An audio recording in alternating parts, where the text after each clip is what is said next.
हम लोग reproduction in organisms का बॉटनी वाला पोर्शन स्टार्ट करने वाले हैं। इसके पहले वाली क्लास में हमने जूलॉजी वाला पोर्शन फिनिश किया था। आज हम रिप्रोडक्शन इन ऑर्गेनिजम्स का बॉटनी वाला पार्ट शुरू करने जा रहे हैं। आपके टेस्ट में जो है ना, जो 17 को होने वाला है, उसमें ये कंप्लीट चैप्टर आने वाला है, तो इसलिए हम इसको भी आज शुरू कर रहे हैं। रिप्रोडक्शन इन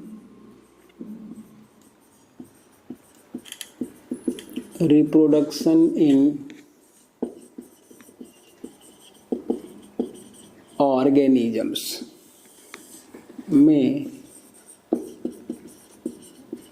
ये बॉटनी वाला पार्ट है, ठीक है।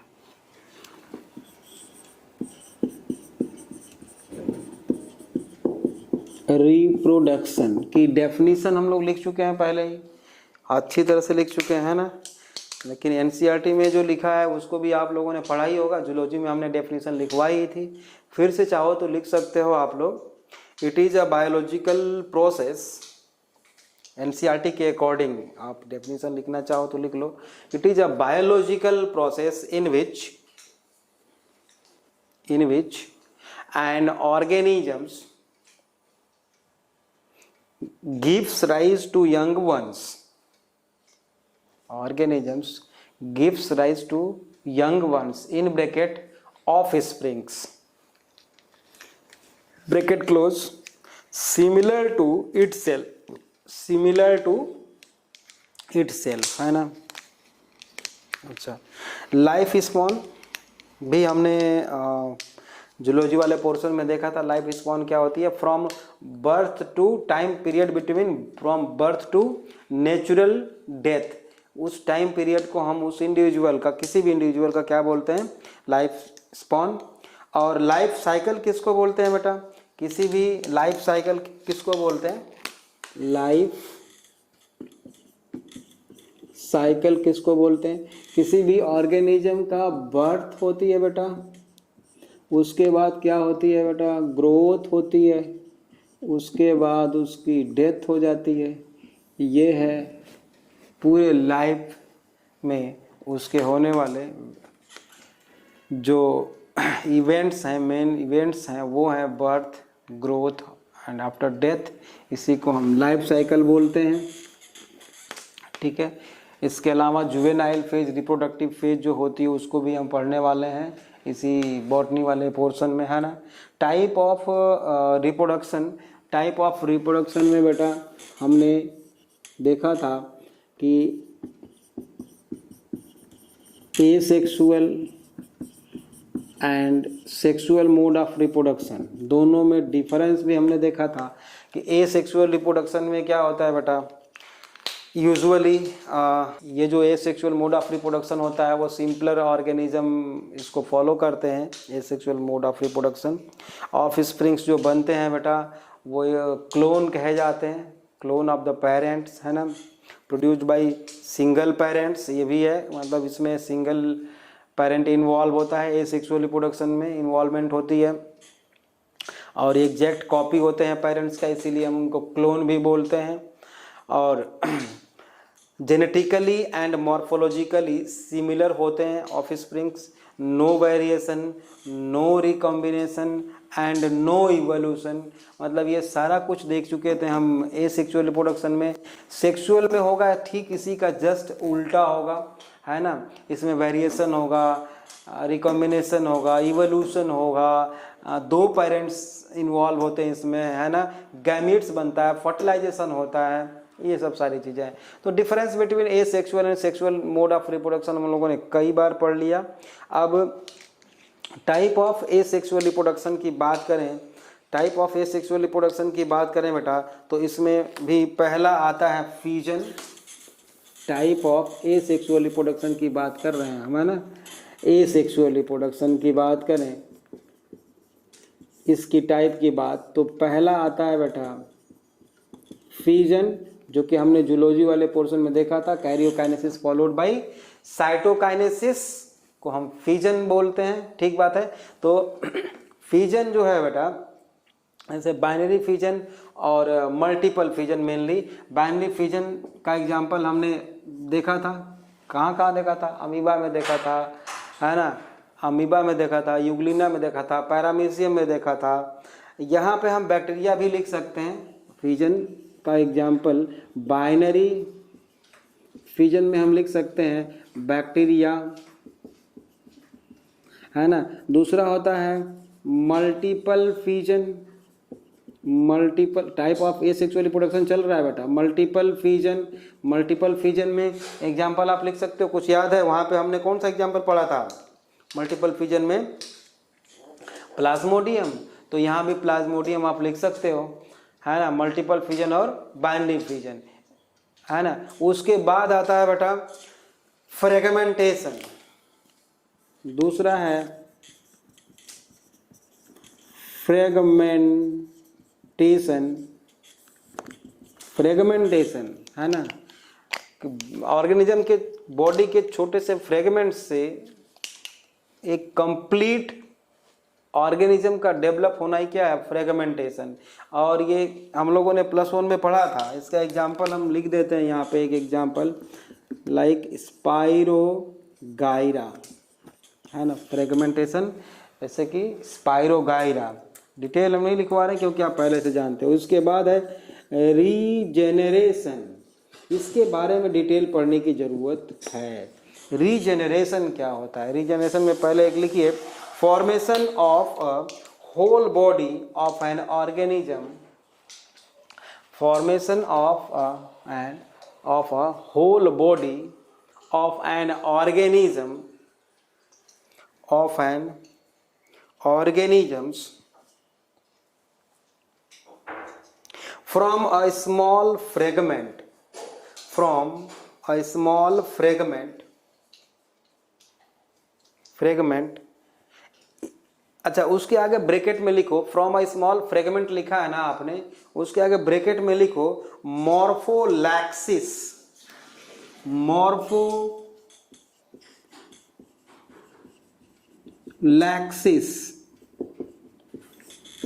Bracket close, morphallaxis. एग्जाम्पल इसका चाहो तो लिख सकते हो, like hydra planaria, hydra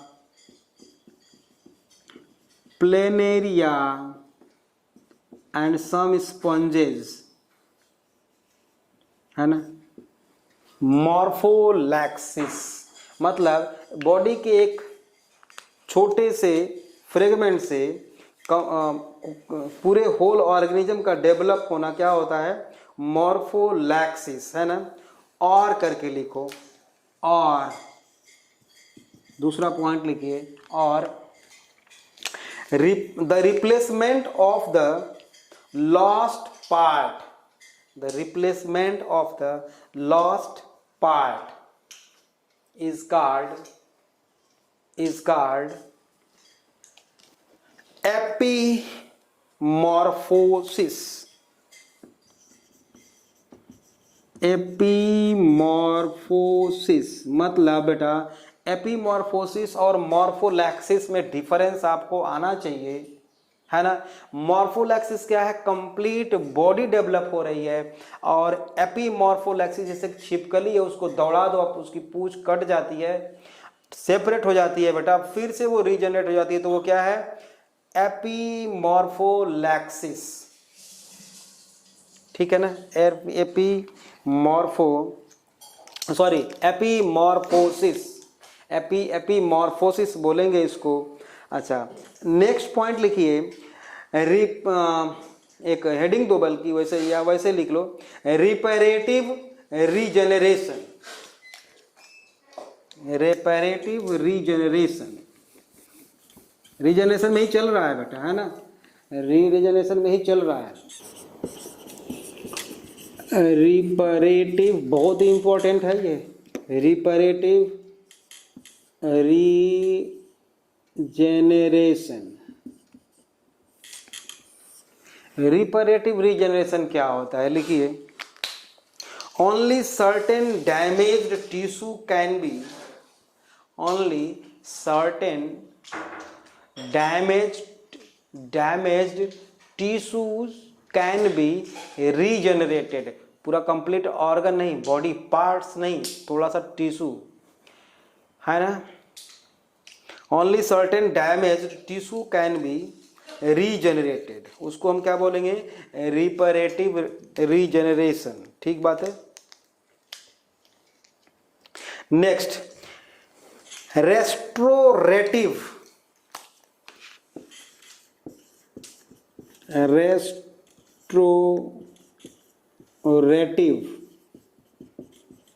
regeneration है ना। रेस्टोरेटिव रीजेनरेशन, इसमें लिखो बेटा, रेस्टोरेटिव में body part can be redeveloped, body part can be redeveloped और body part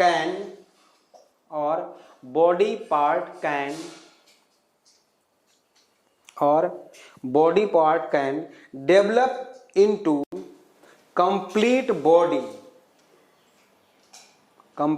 body, so it is also called asexual reproduction, ठीक है।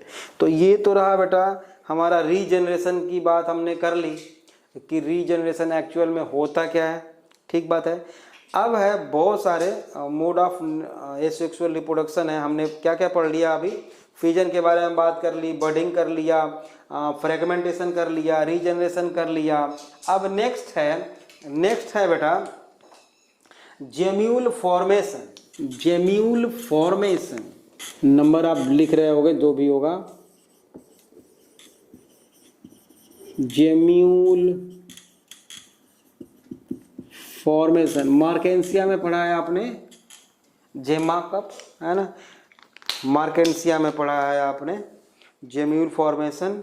स्पॉन्जेस में भी होता है जेम्यूल फॉर्मेशन, इसमें कि इंटरनल बड हमने देखा था है ना, जेम्यूल फॉर्मेशन जो स्पॉन्जेस में बड बन रही थी, उसमें आर्कियोसाइट सेल सारे इकट्ठे हो गए थे आकर के बहुत सारे, वो कौन सी, उसको क्या बोल रहे थे हम लोग, जेम्यूल ही तो बोल रहे थे है ना, जेम्यूल फॉर्मेशन। बेटा next mode of asexual reproduction में हमारा है स्पोर फॉर्मेशन।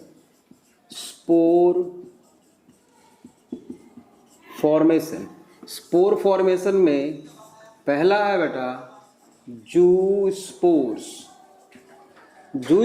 हमने +1 में बायोडाइवर्सिटी में पढ़ा है बेटा, प्लांट किंगडम में भी पढ़ा था है ना, फंगस में पढ़ा था कि जू स्पोर्स कैसे बनते हैं है ना, ये इंडोजीनस होता है या एक्सोजीनस होता है, ये आपको पहले से पता है, फिर भी हम थोड़ा सा यहाँ पे आपको बता देते हैं। जू स्पोर जो है मे बी डिप्लॉयड और हैप्लॉयड हो सकता है ना। बोर्ड एग्जाम में बेटा जू स्पोर और जाइगोट में डिफरेंस लिखने को आता है ना, तो बहुत अच्छी तरह से इसको हम लोग देखेंगे। वैसे हमने पहले भी इसको देखा है। तो जू स्पोर जो बेटा जो होता है वो फ्लैजेलेटेड होता है, इसलिए ये क्या होता है, मोटाइल। तो जू स्पोर में क्या लिखे हम यूजुअली, ये क्या होता है बेटा, मोटाइल होगा और क्या होगा, फ्लैजेलेटेड एंड मोटाइल। जैसे एग्जाम्पल इसका कुछ बता सकते हो आप लोग अपने मन से है ना, एल्बिगो है, एल्बिगो फाइकोमाइसिटिस के कई मेंबर्स में पाया जाता है ये जू स्पोर्स। एल्बिगो है, अपना क्लेमाइडोमोनास है, ठीक है ना, these are the zoospores are asexual spores. Next one is second है बेटा chlamydospores,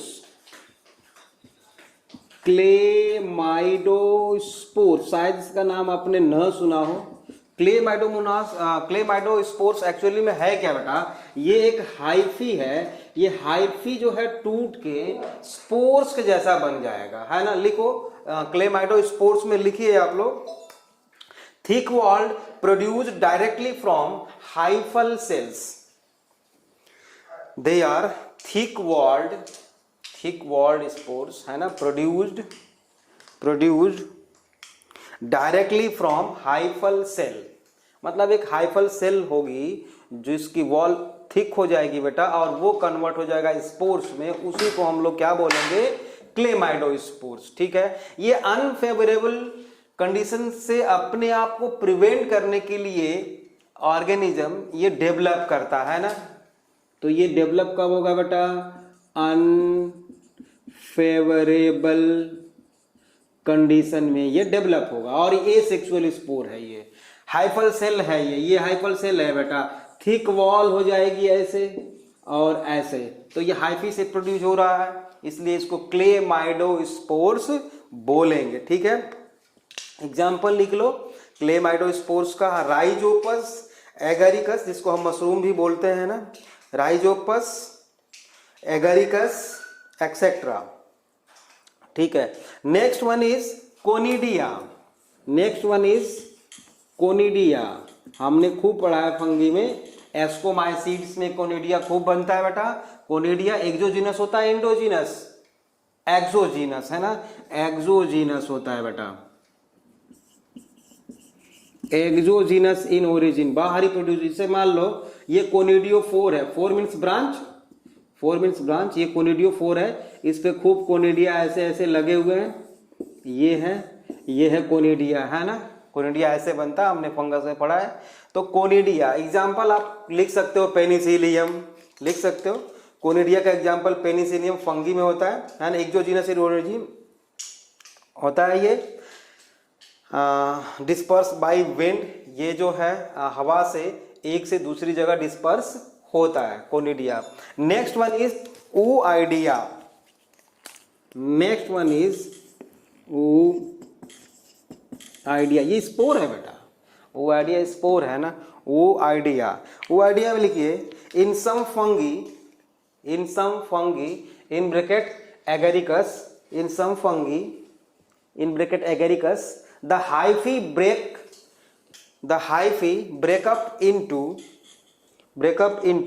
numerous small fragments called ooidea, agaricus में ये पाया जाता है। नेक्स्ट है आपका स्पोरेंजियोस्पोर्स, नेक्स्ट स्पोर है बेटा स्पोरेंजियोस्पोर्स। एक्चुअल में स्पोरेंजियोस्पोर्स वो स्पोर्स हैं जो कहाँ बनते हैं बेटा, कहाँ बनते हैं, स्पोरेंजियम के अंदर। ठीक है, जू स्पोर्स भी वहीं बनता है बेटा। तो चाहे तो इसको आप अलग से लिखो या ना भी लिखो, तो आप लोग जानते हो स्पोरेंजियम में जो स्पोर्स प्रोड्यूस किए जाएंगे बेटा, वो मे भी मोटाइल और नॉन मोटाइल हो सकते हैं। मोटाइल जैसे कि जू स्पोर है, नॉन मोटाइल जैसे कि ए प्लेनोस्पोर्स बनाए जाते हैं, ए प्लेनोस्पोर्स, ये भी फंगस में बनते हैं बेटा। तो आप स्पोरेंजियोस्पोर्स में लिख सकते हो बेटा, they may be produce non motile spores produced in sporangium, और ये इंडोजीनस होगा, बिल्कुल स्पोरेंजियम के अंदर बन रहा है तो क्या होगा, इंडोजीनस होगा। एग्जाम्पल आप लिख सकते हो राइजोपस लिख सकते हो बेटा, म्यूकोर भी लिख सकते हो आप, राइजोपस और mucor. Next one is vegetative propagation, वेजेटेटिव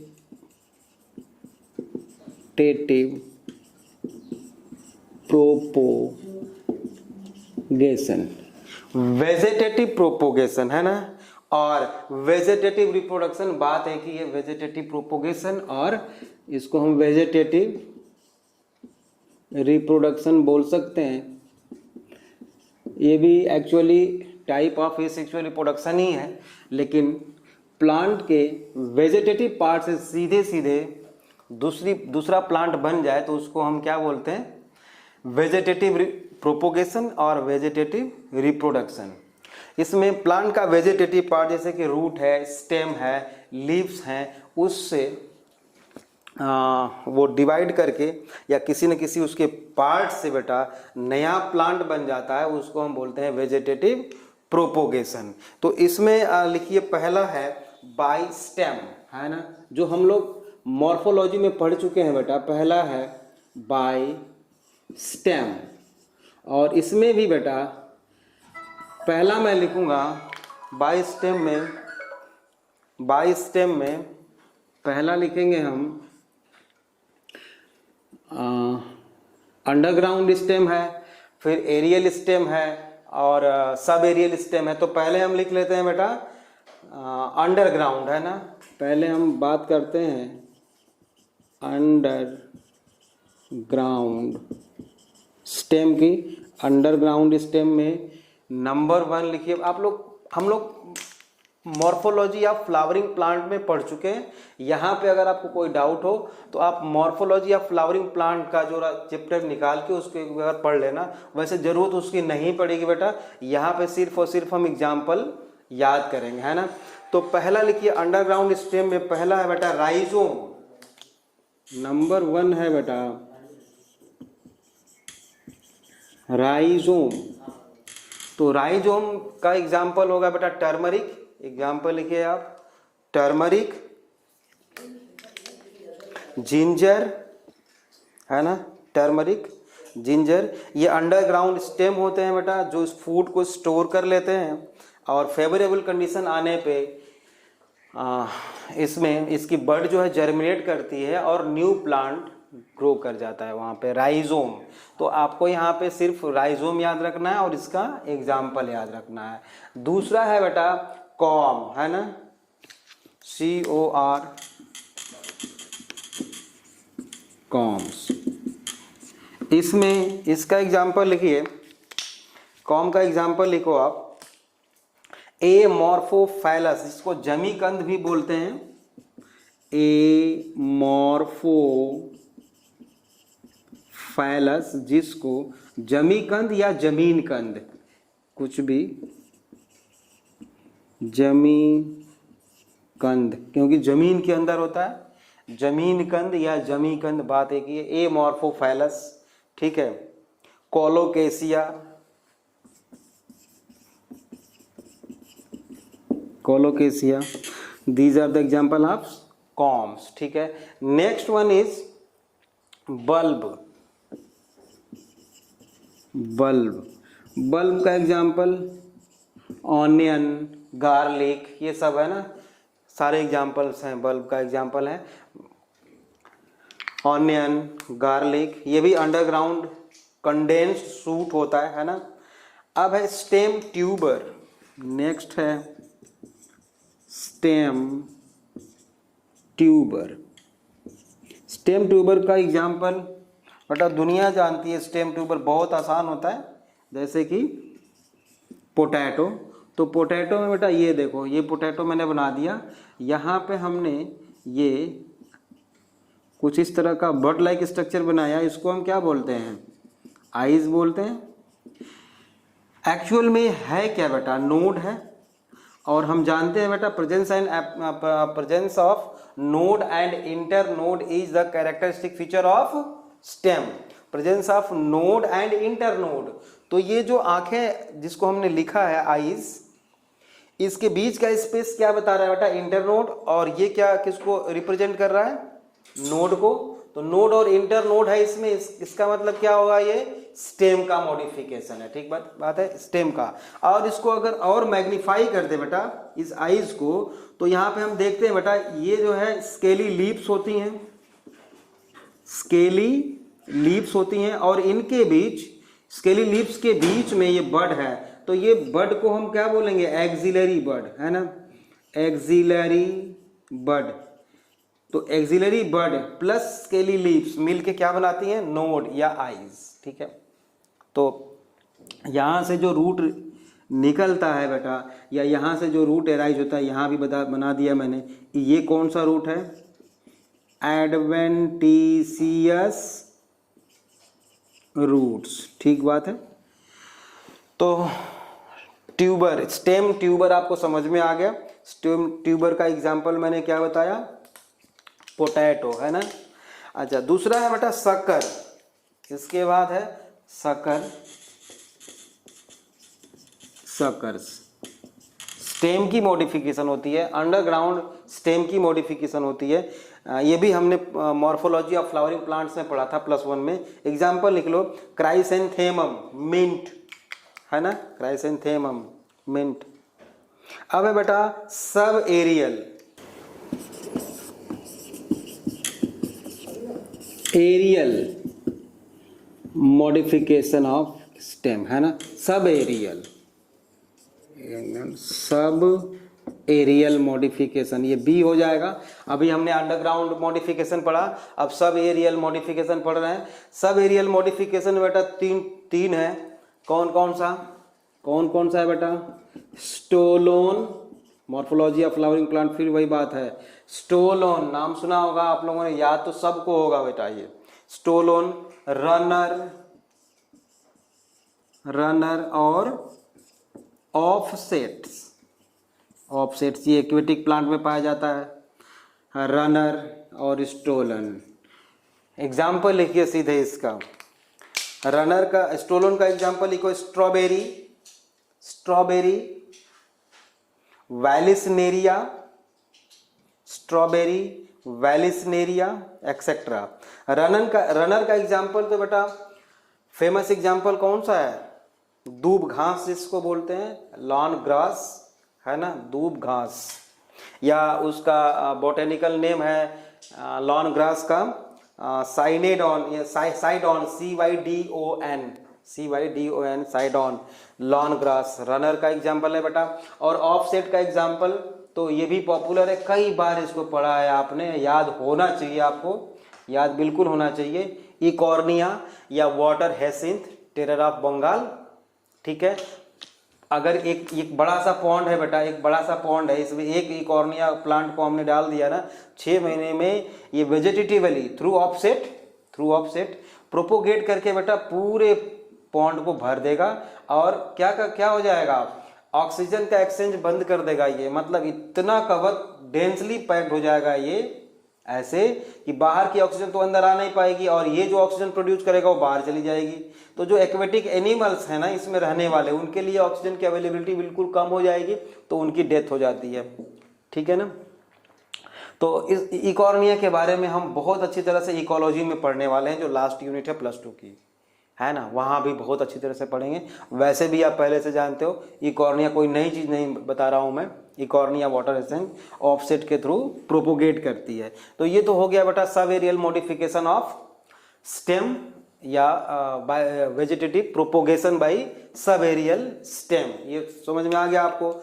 aerial stem का एग्जाम्पल एक है, बहुत बढ़िया एग्जाम्पल है, और उसको सभी लोग हम लोग जानते हैं, सुगर केन, है ना। एरियल स्टेम लिखो आप, बाय एरियल स्टेम, एग्जाम्पल उसका लिखिए, सुगर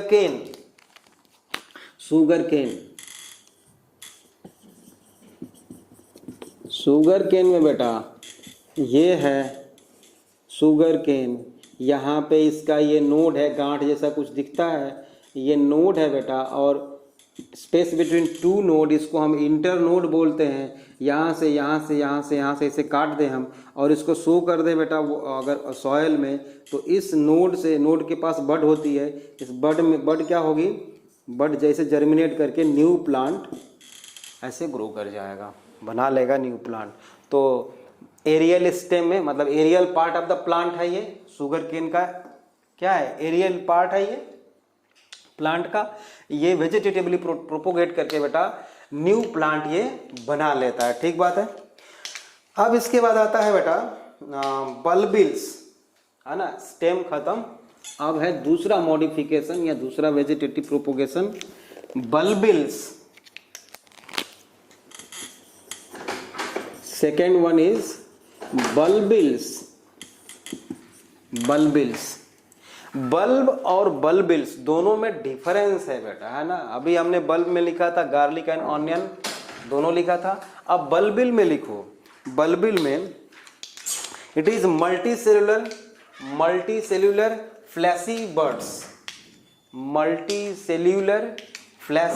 ये भी मॉर्फोलॉजी में हम लोग पढ़े हैं, मल्टीसेल्यूलर फ्लैशी बर्ड। एग्जाम्पल लिखिए, पाइनएप्पल ऑक्सैलिस, अगेव, AVE, ये NCERT में लिखा हुआ है बेटा, तो इसको तो याद रखना है बल्ब बिल्स वाले एग्जाम्पल में। अगेव का एग्जाम्पल बहुत ही इंपॉर्टेंट है क्योंकि NCERT में लिखा है, इसलिए इसको याद रखना है हमें, ठीक बात है।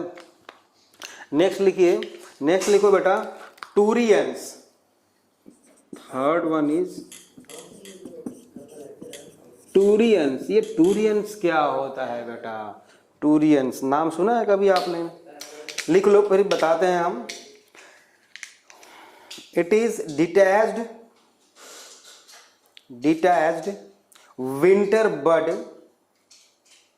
winter bud by means of which many aquatic plant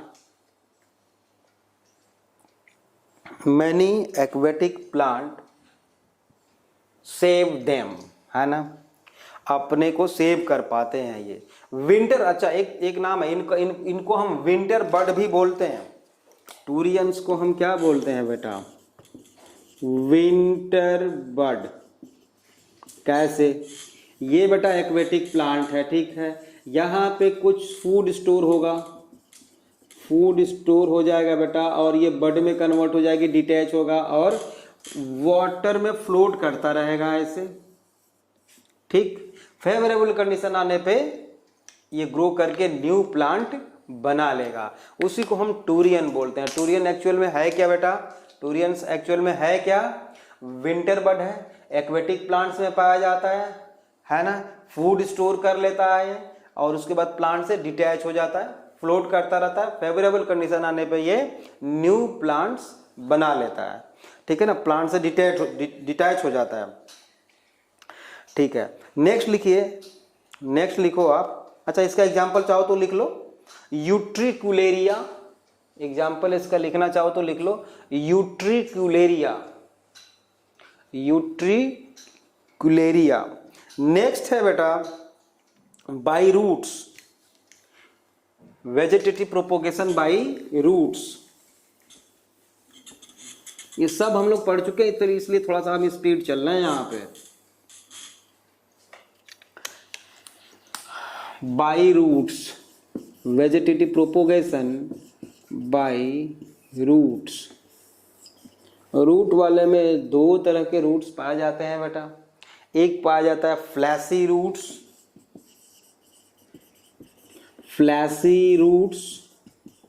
और दूसरा non fleshy root. Non fleshy roots में बेटा, नॉन फ्लैशी रूट्स में इसका सबसे बढ़िया एग्जाम्पल है कड़ी पत्ता, जिसको मुराया बोलते हैं हम, याद रखना है ना। दोनों का एग्जाम्पल लिख लो आप, दोनों का एग्जाम्पल लिख लीजिए। फ्लैशी रूट्स का एग्जाम्पल लिखो, स्वीट पोटैटो। फ्लैशी रूट्स में लिखो स्वीट पोटैटो, स्वीट पोटैटो, डालिया, DAHLIA, है ना। एस्पैरागस, फ्लैशी में बोल रहा हूँ, फ्लैशी में एस्पैरागस। और नॉन फ्लैशी रूट्स में लिखिए मुराया, कड़ी पत्ता जिसको बोलते हैं, MURRAYA, murraya. Albizia, ALBIZZIA, albizia. Guava etcetera. तो अच्छा अब है बेटा बाई लीव्स। हमने देख लिया, सिंपल है बेटा, अभी स्टेम से देख लिया हमने। स्टेम में भी एरियल देखा, सब एरियल देखा और अंडरग्राउंड स्टेम का देखा। केवल एग्जाम्पल याद करना है इस चैप्टर में, ठीक है। बाय रूट्स देख लिया हमने, अब बाय लीव्स देख लेते हैं कि लीव्स के थ्रू किसमें बाय लीव्स, बाय लीव्स। पहला है इसमें बेटा ब्रायोफाइलम, प्लांट का नाम है ब्रायोफाइलम, जिसको हिंदी में पत्थर चट्टा बोलते हैं। पत्थर चट्टा है ना, स्टोन की मेडिसिन बनती है इससे, इसलिए पत्थर चट्टा। इसमें फोलियर बड होती है बेटा, है ना, फोलियर बड। जैसे ये है लीफ, यहाँ पे ना ऐसे एक छोटे छोटे बड आएंगे, छोटे छोटे प्लांट्स, छोटे छोटे नन्हे नन्हे प्लांट बन जाते हैं बेटा इस पे, है ना। और ये फिर से क्या होगा, प्लांट बॉडी से डिटैच होगा और डिटैच होने के बाद बेटा ये न्यू प्लांट बना लिया, ऐसे न्यू प्लांट बना लेगा। तो प्लांट के ऊपर प्लांट, इसलिए विविपेरिटी भी इसको बोलते हैं, विविपेरिटी भी बोलते हैं। ये फोलियर बड होती है। दूसरा होता है बेटा बिगोनिया में, बिगोनिया में बेटा इसमें सरफेस बड होती है ना, लीफ सरफेस बड, सरफेस बड होती है। सरफेस बड का मतलब ये है कि ये लीफ है बेटा, यहाँ पे बड बनेगी, यहाँ पे एक बड बनेगी, यहाँ पे बड बनेगी और ये डिटैच होने के बाद ये न्यू प्लांट बना लेते हैं। इसको सरफेस बड बोलते हैं। और ब्रायोफाइलम में फोलियर बड होती है, ब्रायोफाइलम में फोलियर बड होती है और इसमें सरफेस बड होती है। ये बस इतना ही डिफरेंस है, हमको याद रखना है, फोलियर बड। तो बाई लीव्स भी हमने देख लिया, वेजिटेटिव प्रोपोगेशन बेटा, ठीक बात है। अब आगे बढ़ते हैं, इसके बाद हम लोग, इसके बाद बेटा आगे बढ़ते हैं, है ना। हेडिंग दो हॉर्टिकल्चर, ठीक है। नेक्स्ट है बेटा हॉर्टिकल्चरल और आर्टिफिशियल वेजिटेटिव प्रोपोगेशन। हॉर्टिकल्चरल और आर्टिफिशियल वेजिटेटिव प्रोपोगेशन मतलब अभी तक जो हम लोगों ने पढ़ा है वो नेचुरल था, अब ये क्या है, आर्टिफिशियल है। आर्टिफिशियल वेजिटेटिव प्रोपोगेशन में हम अपने से चाहें तो प्लांट में बहुत सारे तरीके हैं जिससे कि हम न्यू प्लांट प्रोपोगेट कर सकते हैं, है ना। उसके बारे में थोड़ा सा पढ़ना है हमें यहाँ भी। तो इसमें कई सारे हैं, जिसमें कि फर्स्ट आता है बेटा कटिंग। नंबर 1 आता है बेटा कटिंग, ठीक है। कटिंग, कटिंग में क्या होता है बेटा, हम किसी, जैसे कि आप लोगों ने किया होगा, जैसे कि रोज प्लांट है बेटा, उसको हमने काटा उसके स्टेम को और सॉइल में सो कर दिया बेटा, तो न्यू प्लांट बन जाता है। लेकिन जरूरी नहीं कि हर प्लांट में इतनी आसानी से ये बन सके बेटा, कोई ज़रूरी नहीं है कि आसानी से बन जाएगा ये। तो उसके लिए हम क्या करते हैं बेटा कि जब हम काटते हैं ना, तो IAA नाम सुना होगा, इंडोल एसिटिक एसिड या इंडोल ब्यूटारिक एसिड, और NAA नेफ्थलीन एसिटिक एसिड का नाम सुना होगा आप लोगों ने। मतलब आप ऐसे समझ लो कि जैसे मान लो बेटा कि ये रोज प्लांट है,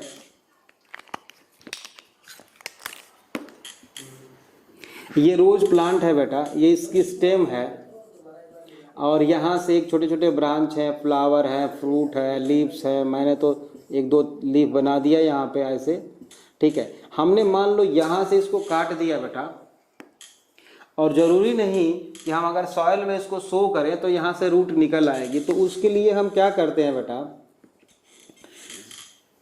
by using IBA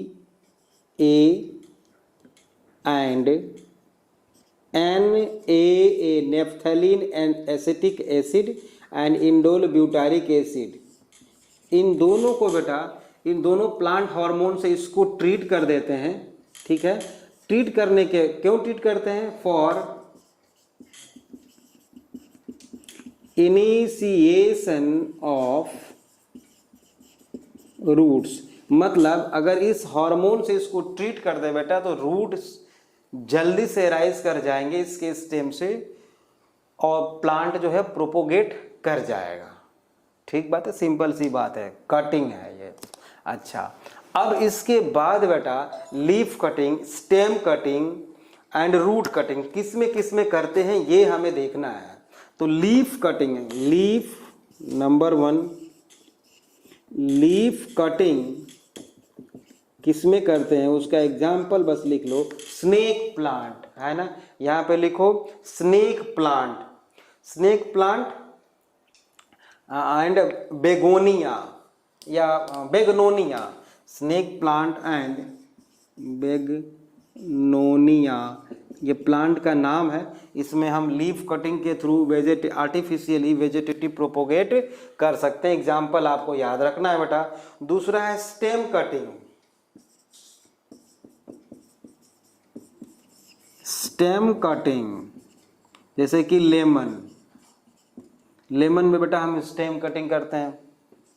third, root cutting में एग्जाम्पल लिखिए इसका। रूट कटिंग में रास्पबेरी,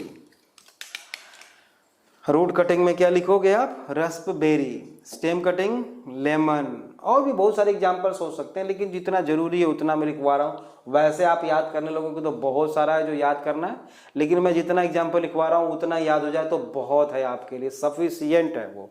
ठीक बात है, जितना एग्जाम्पल मैं आज बता रहा हूँ इस चैप्टर में। ठीक बात है। तो इस तरह से हमने क्या देख लिया बेटा? कटिंग। अब आता है बेटा लेयरिंग। कटिंग के बाद आता है बेटा आर्टिफिशियली या हॉर्टिकल्चरल वेजिटेटिव प्रोपोगेशन हम बोल रहे हैं इसको।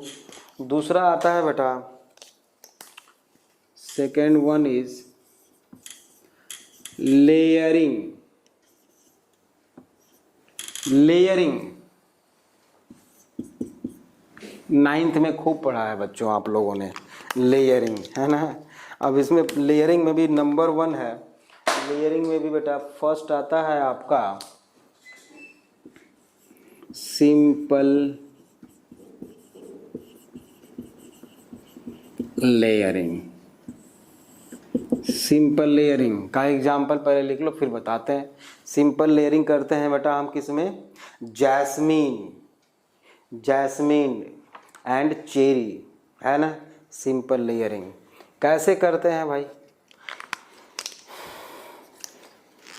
ये बेटा सॉइल सरफेस है और ये एक प्लांट है ना। इसकी एक ब्रांच है ऐसे, ठीक है। इसको हमने क्या किया बेटा कि ऐसे बेंड करके, टिल्ट करके इसको सॉइल में ऐसे सो कर दिया। आफ्टर समटाइम्स या few days, after few days यहाँ से रूट निकल आएगी, ठीक है। फिर हम यहाँ से इसको काट देंगे, ठीक, और यहाँ से फिर लीव्स निकल आएंगी, ठीक है। न्यू प्लांट बन गया। तो ये हो गया बेटा हमारा क्या? Simple layering. अब है बेटा टिप लेयरिंग, है ना। टिप लेयरिंग दूसरा है बेटा टिप लेयरिंग। टिप लेयरिंग में काम वही करेंगे हम, टिप लेयरिंग में भी काम वही करेंगे और थोड़ा सा अलग है। इसका एग्जाम्पल लिख लो, ब्लैकबेरी एंड रास्पबेरी। एग्जाम्पल लिखिए टिप लेयरिंग का, ब्लैकबेरी एंड रास्पबेरी। और इसको देखो कैसे करते हैं। ये है मान लो सॉइल सरफेस और ये है बेटा, ये है एक प्लांट। इसकी स्टेम को लिया हमने और ऐसे ऐसे देखो, ये पूरा का पूरा इतना बड़ा स्टेम था, ब्रांच थी इसकी, और यहाँ पे लीव्स थे ऐसे, ठीक है। हमने क्या किया बेटा, इसको यहाँ से प्रेस करके और यहाँ पे ऐसे कर दिया, ठीक बात है। सॉइल के अंदर कर दिया इसके कुछ पार्ट को। यहाँ से हमने इसके आउटर सरफेस को, वो आउटर वॉल को हमने रिमूव कर दिया थोड़ा थोड़ा, जिससे कि अब यहाँ पे मॉइस्चर एब्जॉर्ब करना शुरू करेगा बेटा, और यहीं से क्या होगी, रूट्स निकल आएगी। बाद में हम यहाँ से इसको काट देंगे और इसको दूसरी जगह शो कर देंगे बेटा, तो न्यू प्लांट बन जाएगा। ऐसा हम करते हैं किस प्लांट में? Raspberry and blackberry. तो ये तो हो गया बेटा टिप लेयरिंग। अब है सरपेंटाइन लेयरिंग, है ना। सरपेंटाइन लेयरिंग इसी से मिलता जुलता है बेटा, इधर मैं बना दूं। तीसरा होगा बेटा सरपेंटाइन लेयरिंग। सरपेंटाइन लेयरिंग में बेटा ये सॉयल है और ये प्लांट है, ठीक है। तो इसको क्या करते हैं, मतलब लंबी ब्रांच है और सॉफ्ट ब्रांच है इसकी, सॉफ्ट होना चाहिए, है ना, ऐसा नहीं कि हार्ड तो टूट ही जाएगा। इस तरह से हम कर लेते हैं। यहाँ पे ऐसे इसका लीव्स वगैरह है। तो एक ही साथ बेटा देखो कई सारे प्लांट्स, क्योंकि यहाँ से भी रूट निकलेगा और यहाँ से भी रूट निकलेगा, तो इसमें भी लीव्स वगैरह आ जाएंगी ऐसे, तो 2 प्लांट बन गए। अभी यहाँ पे 2 प्लांट बन जाएंगे। ऐसे कई सारे प्लांट्स और हम बना सकते हैं। एक यहाँ से अगर निकल गया तो यहाँ से काट के हम एक और 3-4 प्लांट बन जाएंगे इसमें। तो ये हो गया बेटा सर्पेंटाइन लेयरिंग, है ना। सर्पेंटाइन लेयरिंग का एग्जाम्पल है बेटा, लिखो क्लेमैटिस। क्लेमैटिस,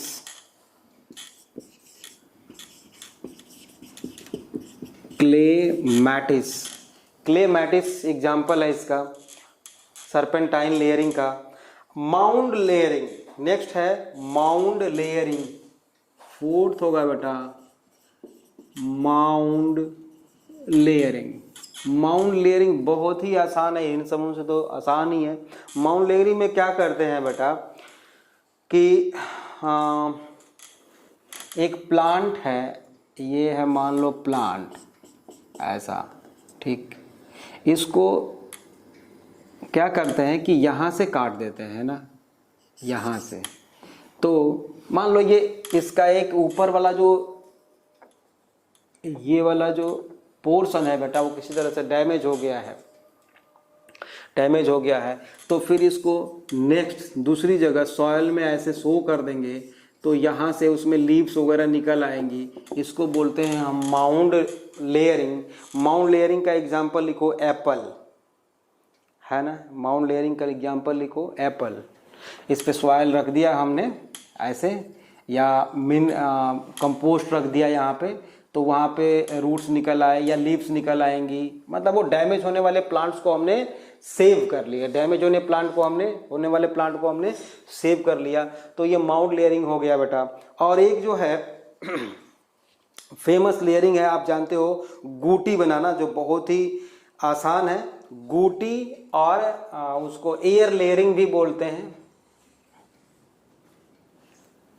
5th वन इज, इसको हम लोग बोलते हैं बेटा गूटी भी बोल सकते हैं या एयर लेयरिंग भी बोलते हैं। इसमें क्या करते हैं बेटा देखो, जैसे कि एक प्लांट है ये, ठीक, एक बड़ा सा प्लांट है, यहाँ पे लीव्स वगैरह हैं, ठीक है।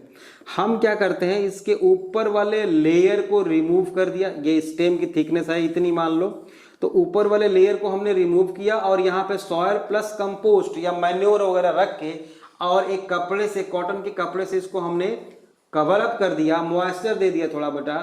और आफ्टर फ्यू डेज यहाँ पे रूट्स निकल आएंगे बेटा। ये फेमस लेयरिंग यही है, समझ रहे हो, इसका ज्यादा बेनिफिट है। तो यहाँ से रूट्स निकल आएंगे बेटा, यहाँ से हमने काटा और दूसरी जगह सॉइल में इसको सो कर दिया, न्यू प्लांट बन गया।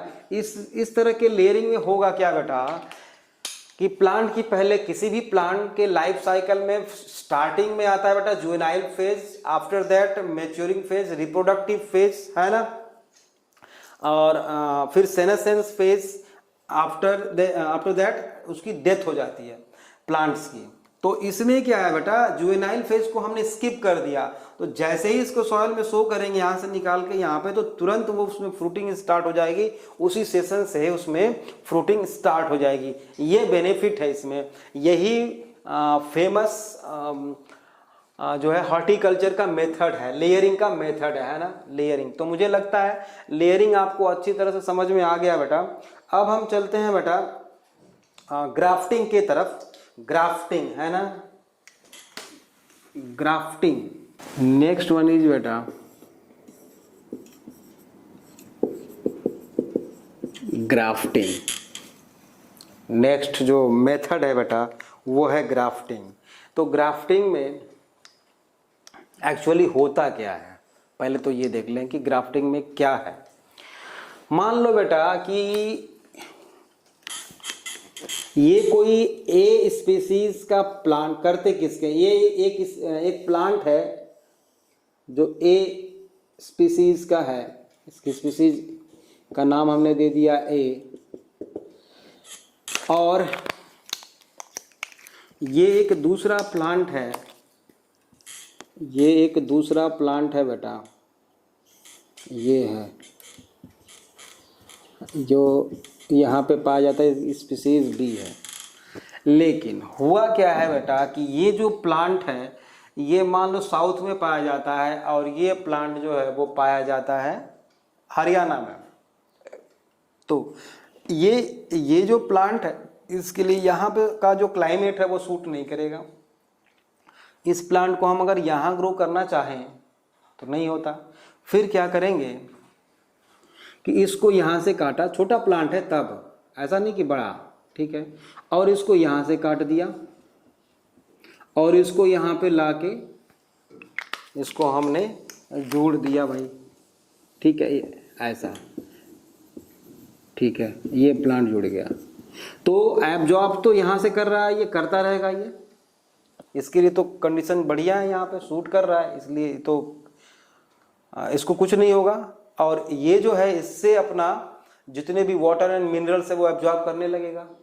तो इसके लिए दो बातें हैं, पहले तो प्लांट छोटा होना चाहिए, दूसरी शर्त क्या है बेटा कि ये इसका और इसका वैस्कुलर बंडल बिल्कुल आपस में मैच करना चाहिए, एक लाइन में आना चाहिए और रेगुलर मैनर में होना चाहिए। इसका मतलब क्या होगा कि grafting is possible only in monocot और डाइकॉट, डाइकॉट है ना, ओनली इन डाइकॉट, क्योंकि उसमें वैस्कुलर बंडल क्या होते हैं, फिक्स होते हैं, वैस्कुलर बंडल फिक्स होते हैं बेटा।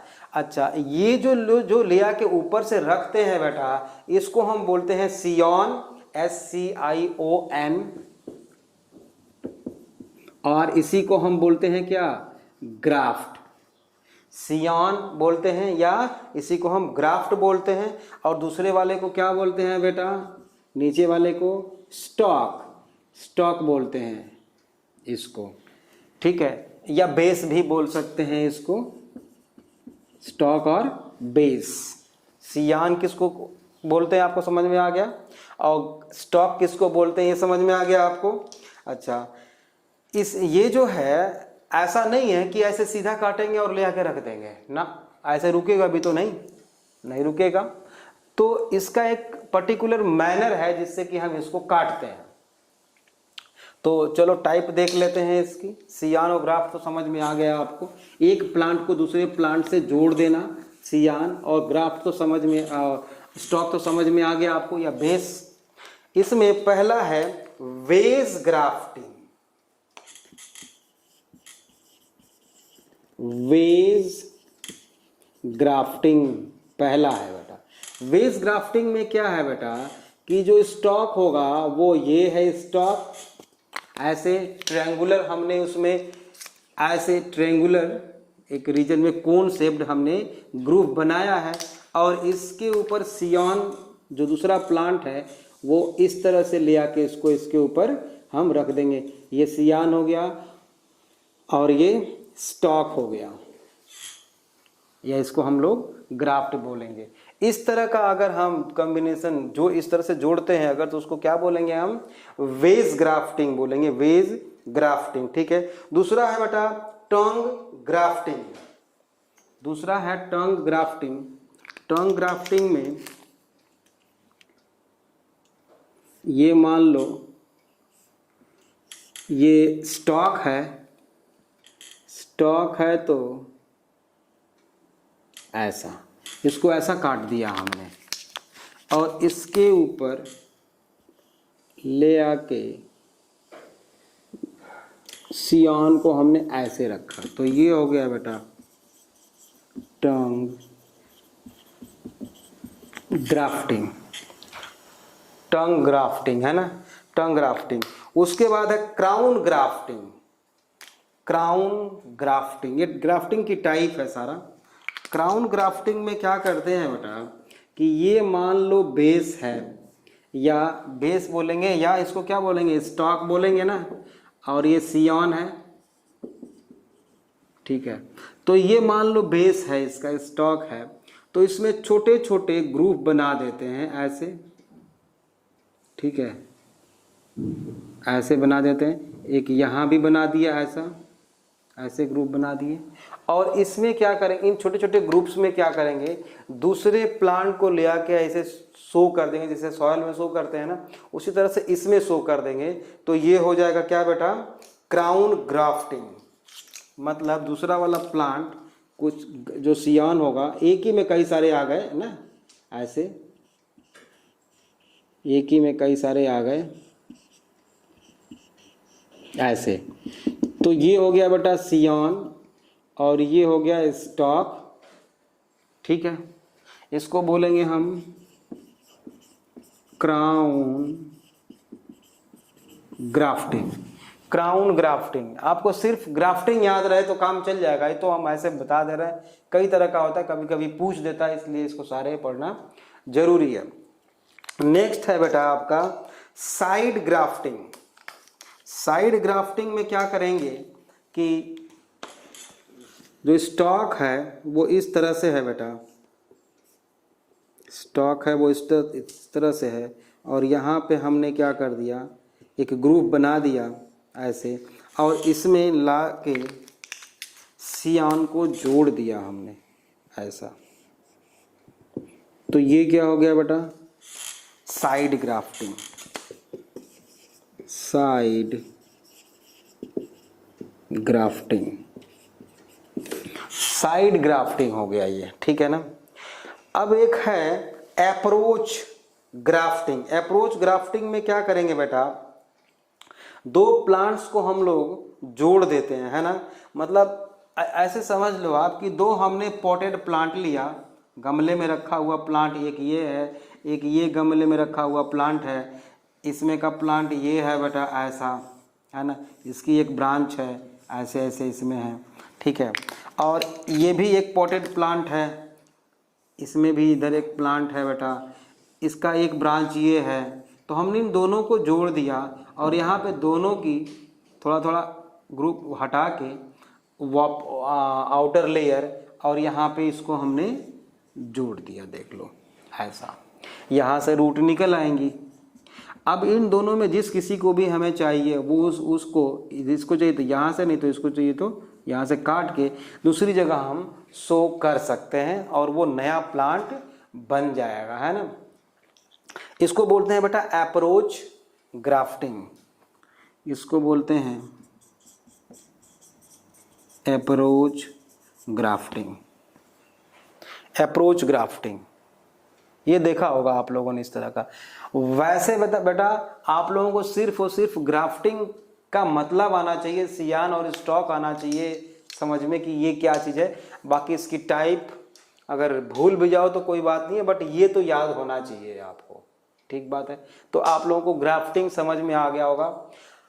अगर नहीं समझ में आया होगा, आप वीडियो देख रहे हो उसी टाइम पे मुझे तुरंत कॉल करना और पूछ लेना, है ना। उसको डाउट को पेंडिंग मत छोड़ा करो, नहीं तो फिर आगे चल के प्रॉब्लम हो जाएगी।